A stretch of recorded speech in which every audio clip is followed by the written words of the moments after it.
Welcome back after the break. सूबाई और वफाकी काबीनाएं तश्कील पा चुकी हैं और पाकिस्तान तहरीक इंसाफ खदशात का इजहार कर रही है कि जो कंपोजिशन है ऑफ कैबिनेट्स, ख़ास तौर पर वफाकी काबीना, उसमें वो सेंस ये कर रहे हैं कि उनको टारगेट किया जाएगा। पंजोता साहब, मोहसिन नकवी साहब के ऊपर आप लोगों का क्या एतराज़ है? उनको क्यों नहीं होना चाहिए मशीर दाखिला? मोहसिन को जी, सॉरी, मोहसिन नकवी साहब की बात कर रहा हूँ जी। हाँ जी, मोहसिन साहब की बात आप कर रहे हैं, बिल्कुल आप ठीक कर रहे हैं। बिल्कुल नहीं होना चाहिए।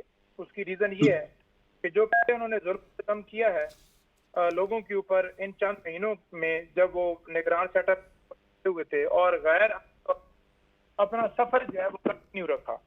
आपने देखा कि 90 दिन का टाइम होता है जब असम्बलियां डिसॉल्व की जाती हैं वक्त से पहले, लेकिन आपने देखा कि पंजाब हो या KPK हो, 13 महीनों के बाद इलेक्शन हुआ। एक एक हुक्म, एक एक उनका कोई भी ऑर्डर, एक एक उनका काम, सारे गैर कानूनी थे जो उन्होंने किए। लेकिन आज फिर उनको अगर इस तरह से वहां पर जो है दाखिला का इंचार्ज बनाया जा रहा है कि आप ये सारा सेटअप संभालें, तो मैं ये समझता हूँ कि ये जो है ना, पाकिस्तान तरीके इंसाफ ही क्या मुल्क के अंदर मजीद लाकानूनियत को फरोग देंगे और जितने काम राना सनाउल्लाह ने किए थे ना, उससे 4 गुना से ज्यादा जो है क्रैक डाउन करेंगे। तो और ऐसी सूरत के अंदर ऐसे बंदे को जो मेंटली तौर पर, जो वो क्या कहते हैं, एक रूहानी तौर पर, या जिसके अंदर कोई इखलाक का दायरा ही ना हो, तो उसको कैसे फिर आप कह सकते हैं कि वो बंदा जबरदस्त है और उसका इंतखाब बड़ा जबरदस्त होगा और बड़ा अच्छा परफॉर्म करेगा। अच्छा, पंजोता साहब, साथ ये भी बता दें कि अली अमीन गंडापुर साहब जो हैं सूबे के चीफ मिनिस्टर हैं, जो स्टेटमेंट्स हमने देखी हैं गुज़श्ता तकरीबन 8-10 दिन से, वो तो वफाकी हुकूमत के साथ कोऑपरेशन के मूड में नज़र नहीं आते। अब आइन और कानून आप समझते हैं, आपकी पार्टी सियासी जमात के तौर पर जो मर्जी मौक़िफ़ रखे, लेकिन सूबे के चीफ मिनिस्टर को और सूबे की काबीना को वफाकी हुकूमत के साथ जो कोऑपरेशन है उससे आप कैसे इनकार कर सकते हैं? देखिए, बात यह है कि जो KPK की बात है ना, तो आपने देखा कि अली अमीन गंडापुर साहब ने 2-3 बड़ी स्टेटमेंट्स अच्छी दी आती। एक तो उन्होंने कहा कि कोई हल्का आप खुलवाना चाहते हैं, हम तैयार हैं, आप खुलवाएं। जो किसी को शक है ना कि KPK के अंदर धांधली हुई है और PTI जीती है, तो हम तैयार हैं, नंबर 1। नंबर 2, उन्होंने आती ही अवाम की बात की कि जो महंगाई, बेरोजगारी या सूबे के अंदर जो पोजीशन है, हम इस्लाहात भी लेकर आएंगे। हेल्थ कार्ड आज एक्टिव हो गया है वहां पर, और पनागाहों के हवाले से या जो है लंगर खाने, ये जो भी चीजें जो इमरान खान साहब ने स्टार्ट, देखें इन्होंने आकर इस तरह से बंद की ना, जैसे इमरान खान साहब ने अपने घर के लिए सारा कुछ खोला था।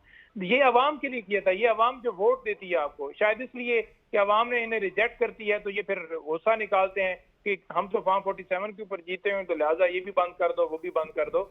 ओवरऑल अगर देखा जाए तो उसने उस हलफ के अंदर जाने से इसलिए इनकार किया था क्योंकि जो शहबाज शरीफ हैं वो अपना हल्का हारे हुए हैं। तो जो अपना हल्का हार जाए, उसको कैसे फिर वो तस्लीम कर दे कि जो सही। मुझे जवाब लेने दें, मुझे सिंधु साहब से जवाब लेने दें। सिंधु साहब, वो कह रहे हैं कि आपकी जो हुकूमत है, चीफ मिनिस्टर साहिबा भी, वज़ीर आज़म साहब भी, वो तो अपने हल्के हारे हुए हैं। आप इफ़ एट ऑल दैट, यानी कि बहाल करने के लिए जो साख है, जो क्वेश्चंस पैदा हो गए हैं, कोई हल्का खोलने के मूड में है या नहीं है? पहले तो ये बता दें। पहली बात, अगर हल्के खोल पे शिफ्ट हुए हैं, सिंपल सा, कोई ऐसी बड़ी कोई इसमें रॉकेट साइंस नहीं है। मैं कॉन्स्टिट्यूशन लायर हूँ, पंजोता साहब कॉन्स्टिट्यूशन लायर हैं, हम दोनों इस बात को समझ रहे हैं, लेकिन अपनी अपनी पार्टी को कर रहे हैं। लेकिन मैं फिर भी थोड़ा सा मेरे में होता है कि मैं ना करूँ। एक दूसरा पर्सन स्पेसिफिक में बात नहीं करता कभी भी, क्योंकि ये मतलब लोगों को डिस्कस करना। Mohsin Naqvi is a very good friend of mind, like a brother, लेकिन ये हम उसके बारे में ये उन्होंने कहा जी वो सारे गैर आईनी कायम थे। आर्टिकल 256 है कॉन्स्टिट्यूशन का कि अगर कोई काम किसी वक्त पे होना और नहीं हुआ तो वो गैर आईनी करार नहीं दिया जा सकता है। इनसे पूछ रहे मेरे भाई से, पंजोता साहब से। लिहाजा जब मोहसिन नकवी यहाँ मौजूद थी तो उनके बारे में, इसी तरह मैं गंडापुर साहब के बारे में, वो लाला सदीर बने हुए आजकल, वो बढ़ के मारे, लेकिन मैं चाहता हूँ कि हम कोई ऐसी बात ना करें। तीसरे नाम पे इन्होंने नंबर लिया राना सनाउल्लाह खान साहब का। राना सनाउल्लाह साहब के 15 किलो, पंजोता साहब आपकी जिस जगह पे कहाँ पे ये मीटिंग हुई थी, क्यों उन पे मौत का केस था, हम सबको इन बातों के बारे में सोचना चाहिए और जो ताकि मफाहमत है उसको आगे लेके चलना चाहिए, बजाय इसके कि हम एक दूसरे के साथ यही काम करते रहें और फायदा कोई और उठा जाए। अच्छा, लेकिन सिंधु साहब, इसमें मेरा भी एक सवाल ऐड कर लें। मोहसिन नकवी साहब बिलाशुबा बड़े ज़बरदस्त आदमी होंगे, मैंने उनकी जितना भी ख़ास तौर पर मीडिया में उनकी शोहरत है, उनके अपने एम्प्लॉयज़ के सर्कल में, वो बहुत ज़बरदस्त है। लेकिन सवाल ये है कि जो आइन की मंशा है वो तो ये है कि जो निगरान काबीना में निगरान चीफ मिनिस्टर है, निगरान वज़ीर आज़म है, वो आने वाले सिस्टम का बेनिफिशरी नहीं हो सकता, वो इलेक्शन नहीं लड़ सकता। हमने निगरान वज़ीर दाखिला को देखा कि वो बलूचिस्तान के सीएम बन चुके हैं, मरकज़ की बात कर रहा हूँ, और मोहसिन नकवी साहब इस हुकूमत में मशीर बन जाएं, ये ऑप्टिक्स तो अच्छे नहीं है। नो नकी साहब, दैट इज नॉट जो आप तकलीफ मारे हैं, शायद आपको किसी ने मैं क्या कहता हूँ, शायद गलत बता दिया, दुरुस्त नहीं बताया।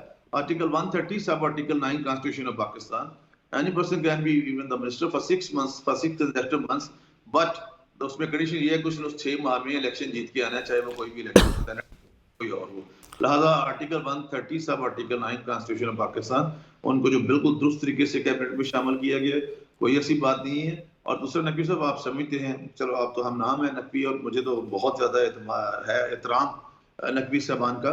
बड़ी कड़ी धूप का सफर तय करके मोहसिन नकवी साहब ने अपनी जिंदगी में ये सारा कुछ यहाँ तक पहुंचे, और वो कभी भी he is a very simple person, और बिल्कुल वो मैंने देखा काम करते हुए। उनकी जात के हवाले से किसी को कोई एतराज नहीं है, आपने भी आइन के आर्टिकल का हवाला दिया, लेकिन जो आइन का आर्टिकल 224(1)(b है, सिंधु साहब, वो ये कह जी नकवी साहब बात की, मेरे भाई को जोता ने कहा जी बिल्कुल आप मोहसिन नकवी साहब के बारे में दुरुस्त फरमा रहे हैं कि वो ठीक नहीं, मतलब ये आप प्रोग्राम दोबारा सुन लीजिएगा। तो ये मतलब मैं आप पे ना तो पे खुद जो मर्जी कहे, आप तो हमारे लिए, हम सबके लिए आप काबिल एहतराम है। नहीं, मैंने नहीं फरमाया था, ये पीटीआई ने फरमाया था। आपने जो कुछ कहा, आप मेरे भाई, आप बात सुन लेंगे तो आप मेरे भाई हैं, मेरी बात सुन ले। पंजोता साहब ने आपको तरीके से वो बात करके, और आपने शायद नहीं सुनी है, वरना आप जरूर उस पर तवज्जो देते। मैंने आपकी मुस्कुराहट देख ली थी, I wanted to correct that, फिर मैंने कहा कि फ्लो खराब होगा, उनको गुफ्तगू जारी रखने दी जाए। जी, मैंने कहा कि उनको गुफ्तगू जारी रखने दूं। I wanted to correct him कि ये मैंने नहीं कहा कि मैं, वो गालिबन सवाल का हिस्सा सुन नहीं पाए थे।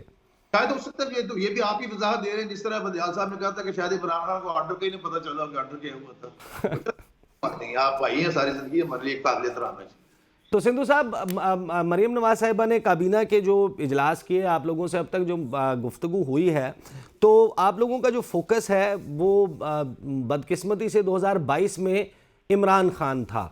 सियासी तौर के ऊपर तमाम तर कोशिशें थी कि इमरान खान जो है उनको काउंटर किया जाए, तो कहीं ना कहीं मईशत से फोकस हटा था। जब भी हमने देखा कि जो पीडीएम की पहली हुकूमत थी उसमें नताइज मईशत के हवाले से अच्छे नहीं थे। इस मरतबा टारगेट्स क्या हैं? नकवी साहब, हम 9 to 5, जिस दिन हमारा कोई फील्ड प्रोग्राम हो, 9 to 5 right, still now I am sitting in the office और बैठा हूँ। कल मैं फैसलाबाद था, वहां पे 2 माइनर बच्चियां थी, लाइबा और एक और बच्ची थी, एक के बाल काट दिए गए थे, बहुत बड़ी वायलेशन थी, और एक को 9 years की बच्ची का जबरदस्ती, मैं आपको भेज भी देता हूँ सारा कुछ, वो उसको रिलीजन उसका चेंज करवाया गया था, उसको वापस लेके। तो फोकस यही है कि जो आम आदमी है उसके जिस्म और रूह का रिश्ता बरकरार रहे, और उसके जो हालात चेंज करने, और खासतौर पर अभी तो खासतौर पर रमजान का बाबरकत महीना है, उसमें भी यह है कि लोगों की इससे नफ्स जो है, मरीम साहबा ने फरमाया, चीफ मिनिस्टर साहबा ने, बरकरार है, उनके घरों तक जो भी अनाज है वो पहुंचे। वो लंगर खाने वाली बात नहीं। खान साहब गए थे, इमरान खान जब प्राइम मिनिस्टर थे, हमारे ही शहर फैसलाबाद में, एक बाबे ने कहते जी कैसा लगा था लंगर खाना, उन्होंने कहा पुत्र तेरी वजह ना छड़ के गुनाह गा चौना पे, तो कोठी बेच के लंगर खाने चौना पे। अब वो हालात नहीं होंगे इंशाल्लाह, लोगों की तकदीर बदलेगी। सही। पंजोता साहब, आपने गुफ्तगू सिंधु साहब की भी सुनी, मुझे ये बता दीजिए कि पाकिस्तान को इस वक्त बहुत सख्त ज़रूरत है IMF का आखिरी किस्त भी मिल जाए, लॉन्ग टर्म प्रोग्राम भी हो जाए, दोस्त ममालिक से पैसे भी आ जाएं, वरना मईशत की सूरत हाल बहुत ख़राब होगी। और ये सब तब होगा जिस वक्त पाकिस्तान में सियासी इस्तेहकाम होगा। आप लोगों ने क्या फ़ैसला किया है? क्या आप हुकूमत के लिए ज़मीन इसी तरह गर्म रखेंगे, एहतजाज जारी रखेंगे? अदम इस्तेहकाम होगा तो ये मामला एड्रेस नहीं हो पाएगा।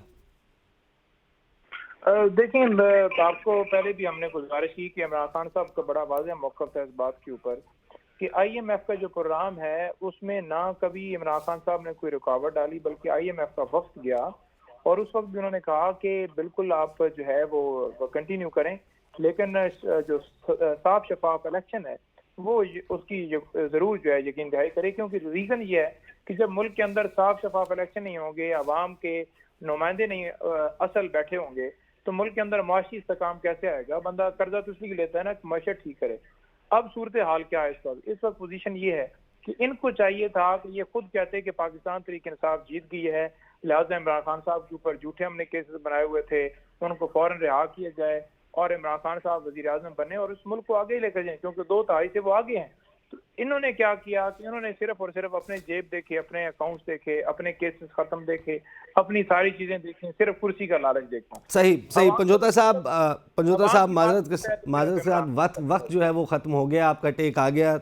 सिंधु साहब, कादर मंदोखेल साहब, नईम हैदर, पंजोता साहब, बहुत बहुत शुक्रिया, आप लोगों ने पॉइंट प्रोग्राम में अपना वक्त दिया। पाकिस्तान में हुकूमतें कायम हो चुकी और अब गालिबन अवाम को शिद्दत से ये इंतज़ार है कि उनके जो बुनियादी मसाइल हैं, ख़ास तौर पर जो इस वक्त महंगाई का आलम है, बिजली के गैस के बिलों में होशरुबा इजाफ़ा, इसकी तरफ हुकूमत तवज्जो दे।